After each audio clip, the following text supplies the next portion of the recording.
Hey there, how you doing? Charlie Winters here with selections for Friday the 2nd of June. Well, this video, obviously, like I've just said, is for Friday.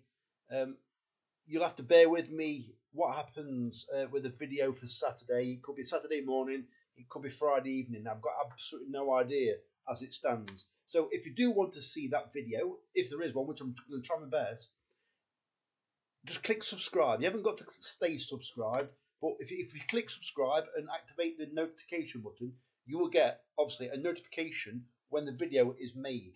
Otherwise, it may get lost and you may never see it, which may be a good thing if we have a poor day, but you never know. So I've concentrated on Epsom. What I've done is I've looked at the races individually and applied the draw bias. Can you see the draw bias chart? Well, in fact, I should just show you this one. So there'll be a little bit missing from the screen, but it doesn't matter too much. So this is Epsom 7 furlongs. So as you can see, the win percent, it suits low to middle runners. And then you've got the profit. So they're all showing a loss, but nowhere near as much as the low numbers. And then there's a huge loss on the high. And then you've got the return on investment. So I'm going to show you this bit as well. So 10 wins. So you've got the 12% win, 34% place, 9% win for the middle numbers, 23%. So with the high numbers, you've got just as much chance with the middle numbers for placing. But obviously, the lower you are, the more of a likelihood you have of winning. Isn't always the case, but obviously the stats don't lie, and this is past performance, and it doesn't predict future. Although obviously I am going along with this for obviously tomorrow's card. So let me get into it. So the first, sorry, it's a 40p each way, lucky 15. I've also had £1 each way on all selections, all 4 selections. There are no other bets. I know some other meetings, but there are no other bets for any other meeting. So let's get into it. So the first selection is Ross Collin at 11 to 2 in the 235 at Epsom, paying 5 places instead of 3. I think this has also been messed around with, and it's also owned by the Horse Watchers. Well, last year when it was running well, it was rated in the low hundreds, and it was gaining Racing Post ratings higher than its official rating. That's a plus because that shows it's running above its handicap mark. It was also a lot of the time right up there with the pace. Well, this season it's had a bit of a slow start, but it's been racing mid division. So I think this horse prefers to be up with the pace. It's also very well handicapped, and it's also well drawn because in this race you want a middle to high number, and I think this horse has drawn 10 of 13, I believe. So every chance, and I think it's been trained for the race. But obviously there'll be quite a few that have been trained for the race as well. It is quite a competitive race actually. The second selection is Masikila at 10 to 1 in the 345 at Epsom, paying 4 places instead of 3.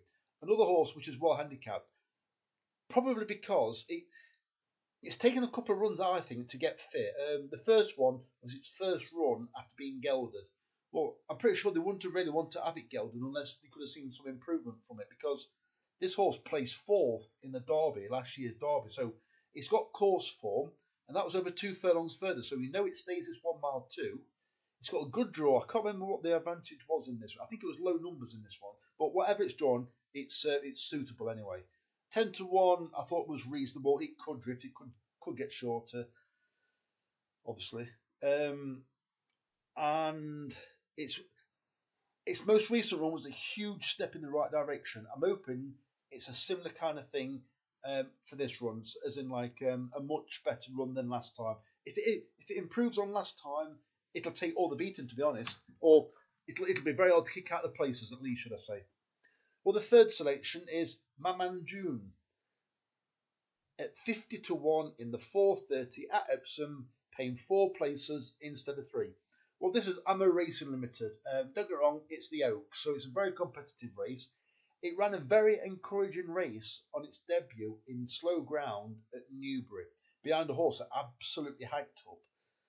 It's been beaten since. Don't get me wrong, that horse has, but it was up straight into maybe listed or group company. May have just found it out, but this horse is only ran second so far. It does need to improve massively, but it's got nothing to lose really, and I think it will be ridden for a place or ridden to like to be doing its best work at the finish. That's what I was looking for. 50 to 1, and from a huge owner. Can't remember who actually trains it, but I think it's got a decent chance, or it's got it's an interesting horse. From they could have bought one especially for this race. Well, they've actually obviously they got one for it. Do they think it's got half a chance? I think it could come. It could just about sneak the places. I'm really waffling around. I apologise for that. And the final selection is Darkness at 20 to 1 in the 5:45 at Epsom, paying 5 places instead of 3. This horse is also becoming a well handicapped horse. He's been running on slower ground pretty much all this season. I think he's had about half a dozen runs. Doesn't done anything special, but he's back on quick ground. He does handle quick ground. It's also Holly Doyle on board. Well, she doesn't ride for David O'Meara that often. And the most interesting thing is, they've been wearing a visor for quite a while now, but they switched it just for this race and put blinkers on. Well, it's had blinkers on before when it was running in France, but as I said in the past, they will have tried these blinkers on at home, so I think they would have seen a difference in this horse. Well, I'm guessing they'll obviously be thinking that sorry, I'm so tired. I think it's got every chance, and I think hopefully the blinkers bring out a bit of extra improvement. So I'm going to leave it there. So don't forget, give this video a like, please, if you will.